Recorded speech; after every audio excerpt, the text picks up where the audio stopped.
Ya, Assalamualaikum warahmatullahi wabarakatuh. Perkenalkan, kita dari kelompok 11. Di sini kita akan mempresentasikan tentang sistem informasi manajemen aplikasi jual beli dan sewa barang bekas. Di sini saya akan memperkenalkan kelompok kami. Yang pertama yaitu Saifullah Abdurrahman dengan NIM 170512040552, dan yang kedua Dedi Putra Ramadan dengan NIM 170512404060. Ketiga Muhammad Husain Isron dengan NIM 170512404065, dan yang terakhir Yosvaldo Aurelio dengan NIM 170512404072. Untuk pembahasan ada 4 pembahasan, yaitu pertama pendahuluan, kedua metodologi penelitian, ketiga pembahasan, dan keempat kesimpulan. Dan yang pertama yaitu pendahuluan. Di sini yang pertama yaitu rumusan masalah. Rumusan pertama yaitu bagaimana sistem informasi penjualan yang diterapkan penjualan, jual beli, dan sewa barang bekas. Yang kedua, bagaimana sistem informasi penjualan yang digunakan perusahaan memadai dan dapat diandalkan. Yang ketiga yaitu faktor-faktor apa aja yang mempengaruhi kesuksesan implementasi sistem informasi penjualan di perusahaan jual beli dan sewa barang bekas. Untuk batasan penelitian ini yaitu agar cakupan dalam penelitian ini lebih terfokus dan pembahasan tidak meluas, maka penelitian ini kita batasi pada analisis perencanaan dan implementasi sistem informasi penjualan serta perusahaan jual beli dan sewa barang bekas, tidak membahas sistem informasi penjualan pada perusahaan yang lain, dan juga tidak membahas sistem informasi yang lain. Oke, saya Saifullah Abdurrahman, NIM 052. Sini saya akan menjelaskan tentang tujuan penelitian. Tujuan penelitian dari kami adalah berdasarkan rumusan masalah di atas, dapat disimpulkan tujuannya untuk mengkaji implementasi sistem informasi penjualan dan faktor-faktor yang mempengaruhi sukses tidaknya implementasi sistem penjualan di perusahaan jual beli dan sewa barang bekas. Selanjutnya, manfaat dari penelitian ini. Yang pertama adalah bagi peneliti. Peneliti mengharapkan hasil penelitian dapat bermanfaat dan menambah pengetahuan dan juga memperoleh gambaran langsung tentang implementasi sistem informasi penjualan di perusahaan jual beli dan sewa barang bekas. Yang kedua, bagi instansi. Dengan penelitian ini dapat memberikan gambaran kepada instansi mengenai pengimplementasian sistem informasi jual beli dan sewa yang telah dilakukan. Yang ketiga, bagi peneliti yang lain, dapat dijadikan sebagai bahan tambahan pertimbangan dan pemikiran dalam penelitian lebih lanjut dalam bidang yang sama, yaitu analisis implementasi sistem informasi penjualan di perusahaan jual beli dan sewa barang bekas. Ya, saya Yosvaldo di sini akan menjelaskan tentang metodologi penelitian. Metodologi penelitian pada analisis sistem informasi ini, peneliti menggunakan metode Rapid Application Development atau RAD untuk mempermudah langkah-langkah analisis perusahaan jual beli dan sewa barang bekas. Gabungan dari bermacam-macam teknik struktur dan teknik prototyping dan teknik pengembangan joint application untuk mempercepat pengembangan sistem aplikasi.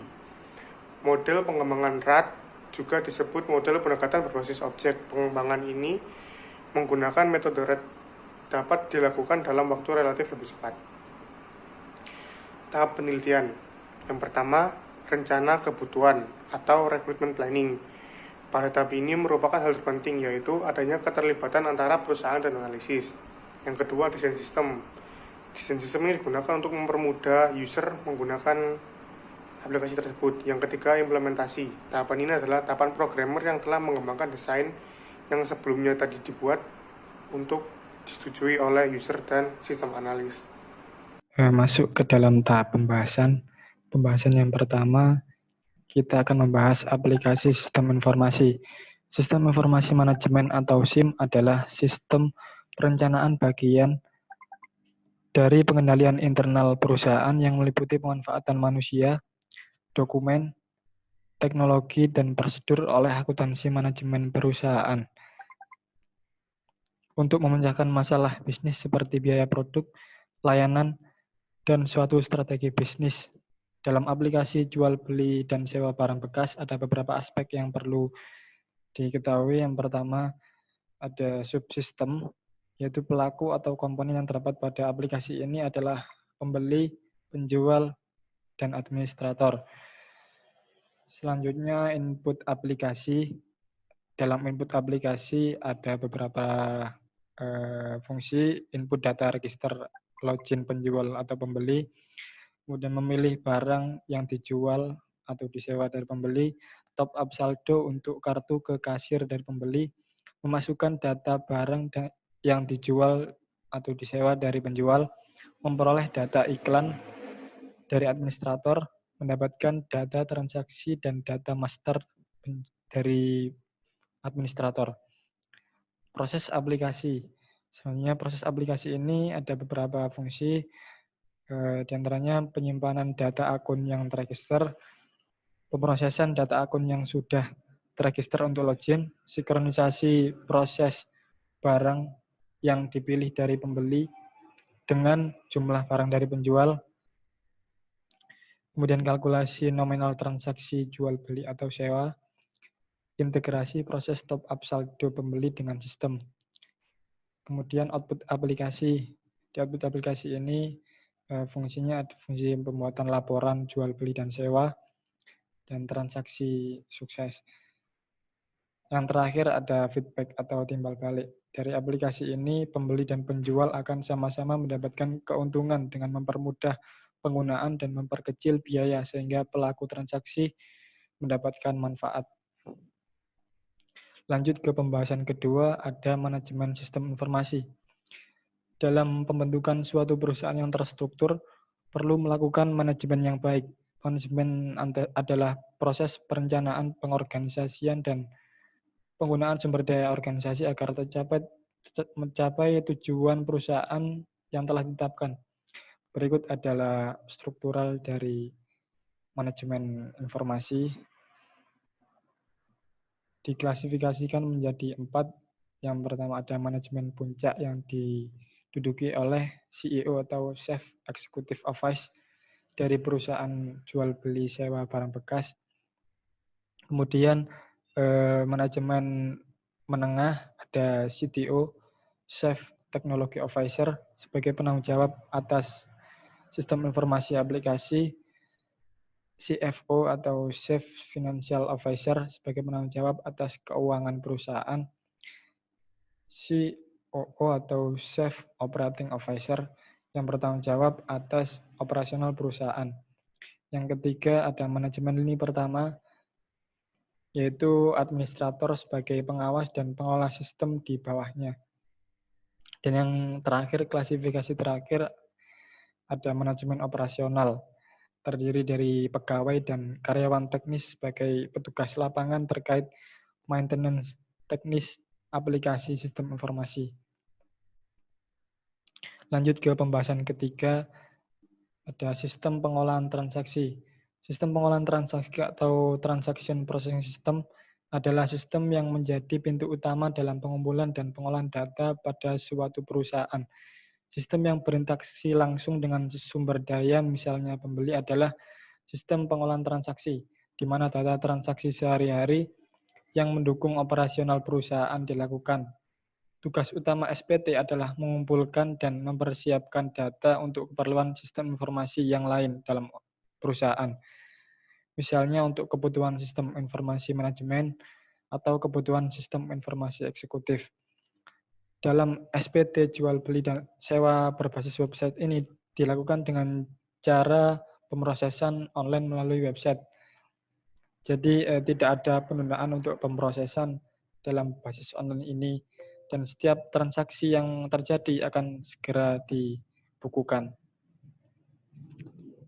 Yang keempat adalah sistem informasi manajemen. Sistem informasi manajemen adalah sistem perencanaan bagian dari pengendalian internal suatu bisnis yang meliputi pemanfaatan manusia, dokumen, teknologi, dan prosedur oleh akuntansi manajemen untuk memecahkan masalah bisnis seperti biaya produk, layanan, atau suatu strategi bisnis. Kategori sistem informasi manajemen yang akan digunakan di aplikasi ini yaitu Transaction Processing System, atau yang artinya adalah sistem pemrosesan transaksi. Bagian dari sistem informasi yang merupakan sebuah sistem yang menjalankan dan mencatat transaksi rutin harian yang diperlukan untuk menjalankan bisnis.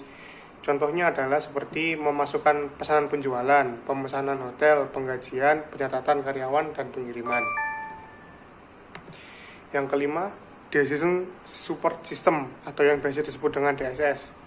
Dapat dikatakan sebagai sistem pendukung keputusan yang merupakan bagian dari sistem informasi berbasis komputer yang digunakan untuk mendukung bisnis atau kegiatan mengambil manajemen, operasi, dan tingkat perencanaan organisasi. Tipe DSS yang akan digunakan dalam aplikasi ini adalah yang pertama, Accounting Informasi System, DSS untuk membantu sistem akuntansi. Yang kedua, Marketing Information System, sistem yang terdiri dari prosedur-prosedur untuk melakukan proses jual beli. Yang ketiga adalah Purchase Information System, sistem yang mengidentifikasi kebutuhan informasi mengenai pembelian yang diperlukan untuk pengguna. Dan yang keempat, Credit Analysis Information System, sistem yang digunakan untuk penelitian terhadap melengkapkan kesahan dan kelayakan berkas surat dari permohonan kredit.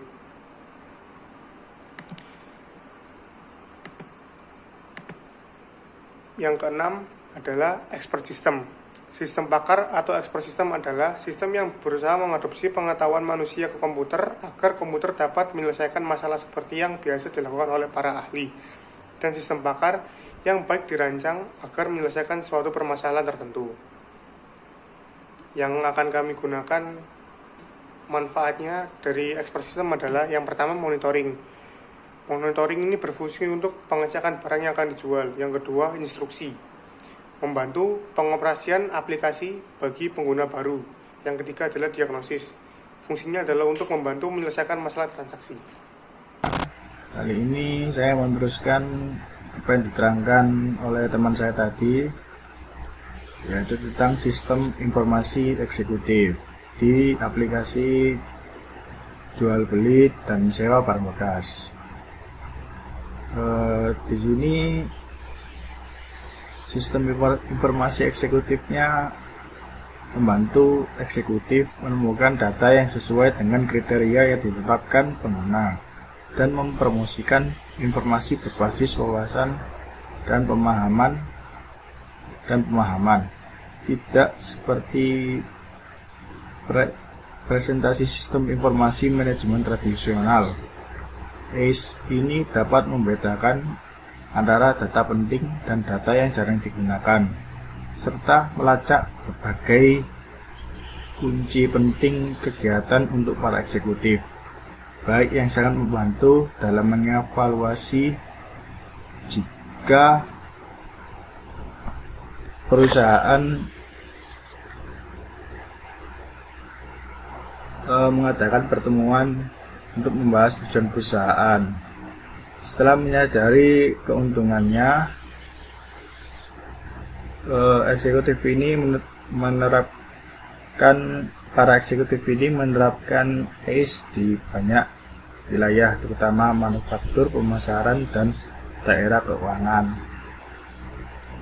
ACE ini juga merupakan bagian yang menyediakan informasi bagi eksekutif mengenai kerja keseluruhan perusahaan.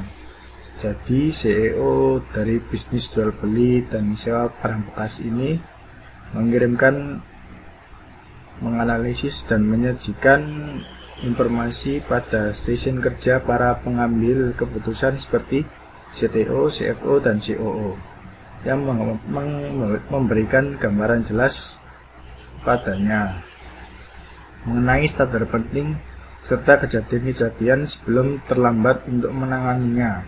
Kemudian gambaran pasar, informasi keuangan, dan statistik industri dikumpulkan dari sistem pemrosesan bisnis online milik perusahaan dan organisasi pihak ketiga atau mitra pemilik usaha untuk CEO perusahaan aplikasi ini.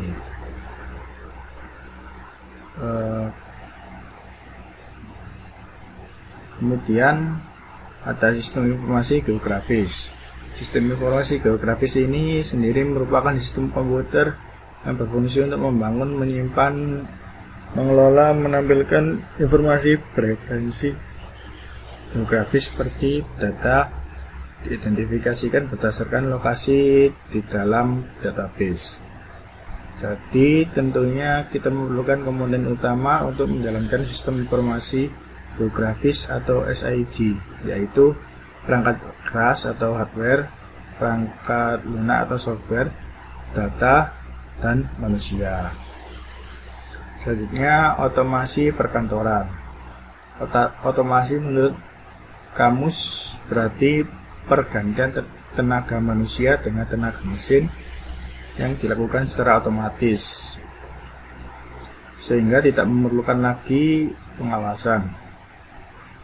Otomasi perkantoran adalah penggunaan dalam peralatan elektronik dengan tujuan untuk memudahkan komunikasi formal dan informal, terutama berkaitan antara informasi dengan orang-orang yang ada di dalam dan di luar perusahaan untuk meningkatkan produktivitas. Sistem otomasi perkantoran didefinisikan sebagai sistem informasi berbasis telekomunikasi yang mengumpulkan, memproses, menyimpan, dan mendistribusikan pesan, dokumen, dan komunikasi elektronik lainnya antar individu, kelompok, kerja, dan organisasi. Tujuan diterapkannya otomasi perkantoran sendiri adalah 1. Penggabungan dan penerapan teknologi, memperbarui proses pelaksanaan pekerjaan, meningkatkan produktivitas dan efektivitas pekerjaan, dan yang terakhir mengurangi pengeluaran biaya pekerjaan, biaya jasa kerja. Untuk model yang dipakai yaitu surat elektronik atau electronic mail dan pengolah kata atau word processing. Baik, selanjutnya yaitu yang ke-10, sistem informasi pemasaran. Sistem informasi pemasaran merupakan sistem informasi manajemen yang menyediakan informasi untuk memecahkan masalah pemasaran perusahaan. Terdapat beberapa subsistem, yaitu subsistem pemasaran untuk menganalisis data melalui model yang komprehensif mengenai produk unik sehingga bisa mensimulasikan aktivitas-aktivitas penjual dan pensewa di tengah persaingan pasar yang ketat. Dalam simulasi ini dapat dilihat pengaruh aktivitas penjual atau sewa dari respon dari aktivitas tersebut. Simulasi ini akan membantu dalam pengambilan keputusan strategi yang akan dijalankan melalui peramalan. Yang kedua yaitu subsistem harga. Subsistem berhubungan dengan subsistem ini berhubungan dengan subsistem produk. Jadi penentuan harga tergantung dengan kualitas barang yang akan dijual, beli, atau sewa. Ada kurang lebih 9 aspek yang harus dicermati oleh pengguna untuk subsistem ini dalam memberikan untuk mendapatkan harga.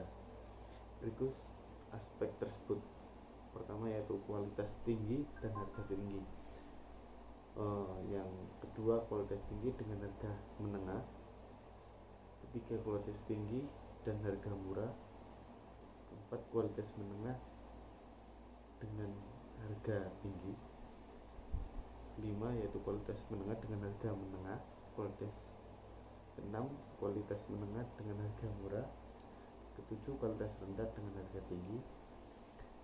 8 kualitas rendah dengan harga menengah sedang. Terus ke-9 yaitu kualitas rendah dan harga murah. Di sini mengartikan di mana harga yaitu kualitas adalah mempengaruhi harga.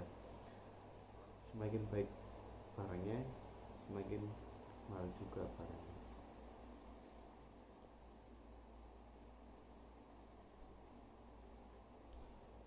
Untuk sistem yang ke-11 yaitu sistem informasi sumber daya manusia.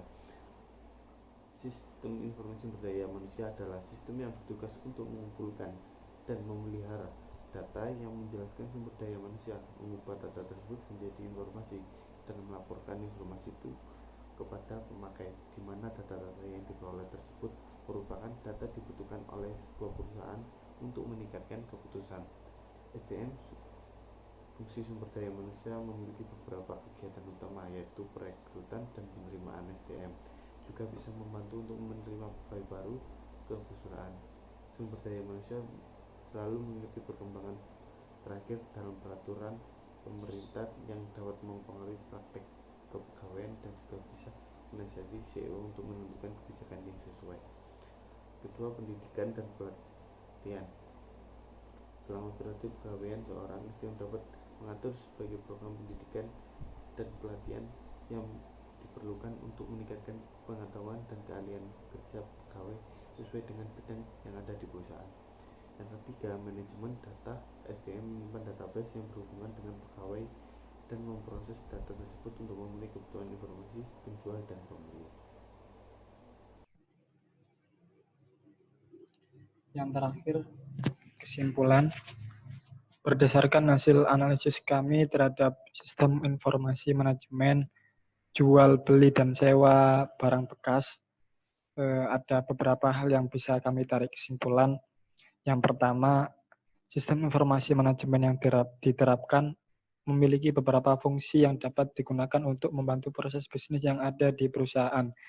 Fungsi-fungsi tersebut adalah kelola akun, transaksi masuk, transaksi keluar, isi saldo, laporan transaksi, master data, dan cetak data.